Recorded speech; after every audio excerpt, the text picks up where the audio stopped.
common noun. You know that some things, animals, etc., that is, some common nouns can be counted. They are countable nouns. Some common nouns stand for something that cannot be counted. They are uncountable nouns. Countable nouns have two forms, singular and plural. Let us look at some examples. बच्चों यहाँ पर common nouns का जिक्र आया है, जैसे हम इसको उर्दू के अंदर इसमें आम कहते हैं। इसमें आम की जो है वो दो किस्में बताई गई है, एक तो काउंटेबल है और एक अनकाउंटेबल है। यानी इसमें आम जो है वो काउंटेबल यानी जिनको हम गिन सकते हैं, और अनकाउंटेबल यानी जिन्हें हम गिन नहीं सकते।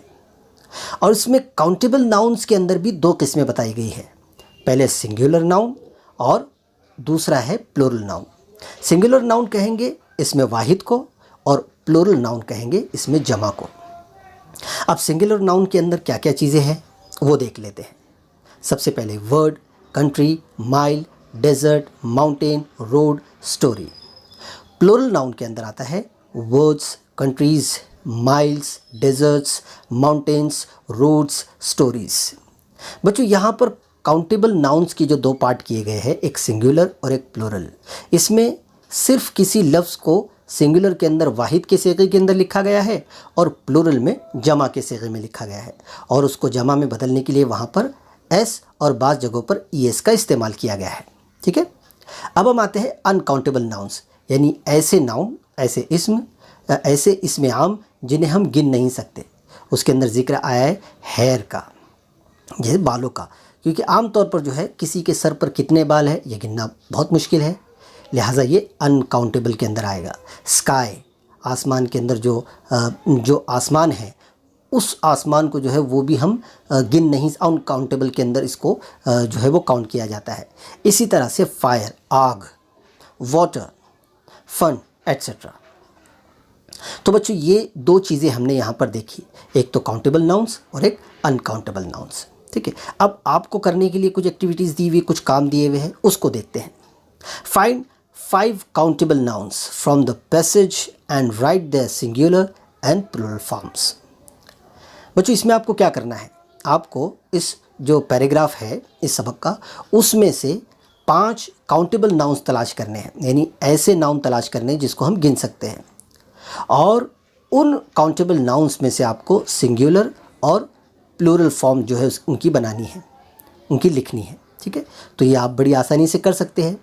ठीक है, इसको जो जिस तरीके से मैंने आपको ये ऊपर के हिस्से में समझाया है, ठीक उसी तरह से आपने इसको करना है।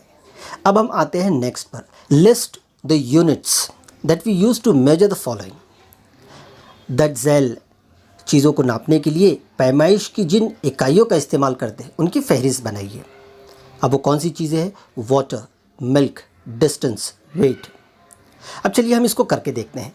इसमें सबसे पहले हम लेते हैं वाटर को। वाटर की पैमाइश यानी पानी की पैमाइश करने के लिए, उसको नापने के लिए हम किन इकाइयों का इस्तेमाल करेंगे? शाबाश, सबसे पहले हम मिलीलीटर का इस्तेमाल करेंगे, उसके बाद सेंटीलीटर, फिर डेसीलीटर और आखिर में लीटर। ठीक है, अब हम आते हैं मिल्क की तरफ। तो चूँकि वाटर जो है ये माय है, लिक्विड है, और मिल्क भी लिक्विड है, लिहाजा दोनों की जो इकाइयाँ होगी वो एक जैसी होगी।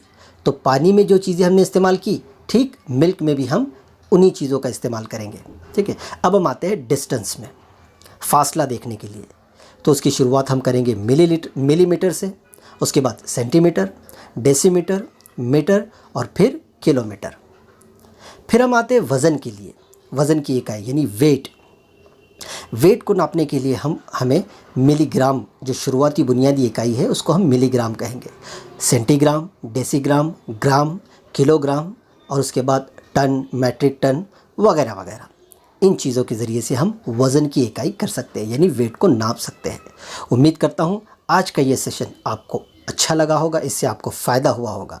अगर फ़ायदा हुआ हो तो इस वीडियो को लाइक कर दीजिए, अपने दोस्तों में शेयर कर दीजिए, और अभी तक आपने इस चैनल को सब्सक्राइब नहीं किया है तो सब्सक्राइब कर लीजिए। इंशाल्लाह इसी तरह के और वीडियोज़ लेकर फिर हाज़िर होऊंगा और आपसे मुलाकात होगी। तब तक के लिए शुक्रिया।